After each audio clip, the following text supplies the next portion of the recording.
La patria del criollo, de Severo Martínez Peláez, por Iris Gutiérrez.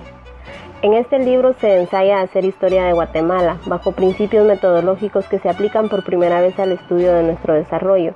Intenta dar un paso en la labor interpretativa de nuestro pasado y, aunque limita sus indignaciones al campo de la vida colonial, la tarea implica riesgos y una gran responsabilidad intelectual.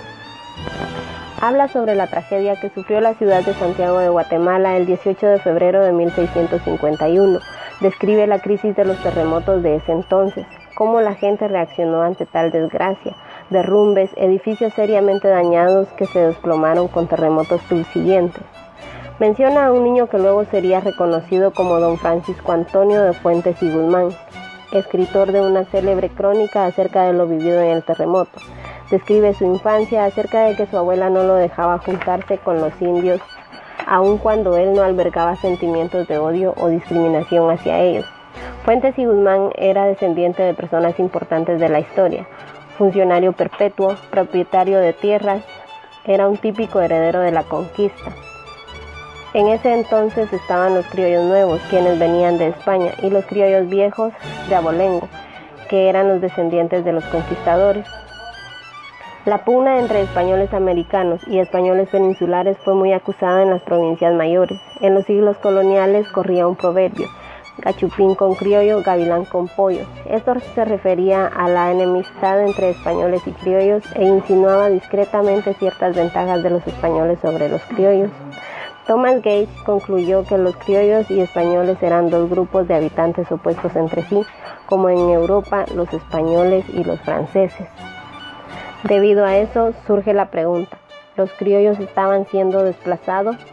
Una de las explicaciones que se dio fue que los criollos empobrecidos de los que habla Fuentes y Guzmán no se hallaban en la miseria, ya que vivían arrimados con parientes ricos, también criollos. Las viejas familias herederas de la conquista fueron perdiendo terreno en lo económico y en lo político, y la nueva generación de criollos logró enriquecerse. Los inmigrantes españoles presionaban sobre los criollos y les robaban terreno. La actitud de menosprecio de los españoles hacia los criollos no solo la sentían ellos, sino también otras personas ajenas al problema. Otro factor mencionado y aún más importante es que los criollos nunca trabajaron en nada. Entonces llegaron a ser conocidos como una clase social haragana e incapaz. Eran muy crueles y débiles de carácter. La recordación florida es un complejo de historia, crónica, geografía, etnografía, discusión de problemas económicos y de administración pública que se desarrolla en el escenario de un paisaje. Uno de los principales problemas de la sociedad guatemalteca es la mala administración de las tierras, ya que todas están adueñadas por muy pocas personas, de las cuales casi ninguna se dedica a la agricultura. Por lo tanto, los agricultores no tienen tierra para trabajar. Los documentos crean confusión al enumerar con mucha imprecisión esas tierras, pero a la larga pueden distinguirse con claridad los tres tipos de tierras de indios existentes. En primer lugar, las que propiamente recibían el nombre de ejidos. Era esta la tierra indispensable y de uso común en los alrededores del pueblo. Después de haber leído la recordación florida, podremos observar las diferentes clases de familias criollas, unos con mucha fortuna, otros que simplemente viven bien. Y por último, un detalle muy curioso e importante es que aparece el indio, pero viene de último, humillado, cansado, explotado y sin valor, y era precisamente el indio el centro de la vida.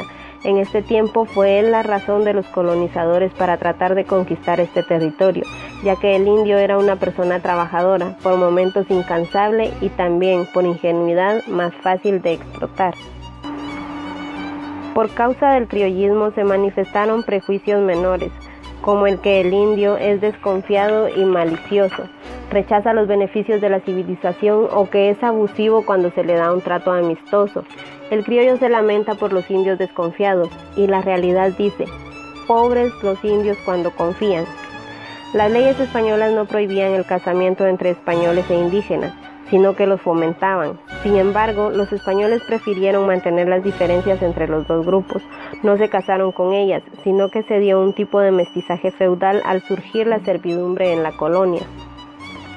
En las ciudades se conformaron 3 capas medias, todas integradas por mestizos: la plebe, los artesanos y la capa media alta urbana. La población mestiza aumentó notablemente, lo cual puede ser comprobado por varias fuentes históricas. A mediados del siglo XVIII, los mestizos se convierten en una de las fuentes sociales y económicas más importantes del reino. La estructura de la colonia tenía por base la concentración de los indios en pueblos incorporados a la monarquía. El repartimiento recibió su consagración definitiva en el siglo XVII. La corona llega a ordenar la creación de pueblos en los lugares en que haga falta, con el fin de normalizar la nueva situación deseada, la cual era que ellos trabajaran obligatoriamente para los hacendados, sin caer bajo su mandato. El régimen colonial fue un régimen de terror para el indio. Estas formas de trato respondían a la necesidad de tenerlo siempre atemorizado. El pueblo de indios eran grupos de familias indígenas que están en un espacio común. Con las leyes nuevas se juntaron a todos los indios porque amenazaban con desaparecer. El sistema que vivió el indio en la época colonial no hizo más que ayudar al corregidor a sobresalir en las capas sociales criollas. Es innegable que el conjunto de características que definen a Guatemala como un país subdesarrollado son consecuencia, en primer lugar, del proceso colonial que le dio forma a esa sociedad y le imprimió sus características más profundas. Contra España hoy, la sociedad española nunca dominó a ninguna colonia española, debido a que éstas no obtuvieron ningún provecho del imperio. Los españoles que venían a nacerse explotadores locales eran una pequeña fracción del pueblo español, que por cada español que lograba trasladarse a la provincia para convertirse en señor colonial, muchas decenas de miles quedaron siendo explotados por la nobleza y la burguesía española. Las últimas palabras de este libro han de aludir al personaje que nos salió al encuentro en las primeras páginas, el cronista criollo, cuya obra estupenda, llena de pasión y escrita para defender y afirmar los derechos de su clase en una trama de contradicciones sociales, nos permitió penetrar en esta trama y encontrar claves decisivas para la comprensión de nuestro pasado.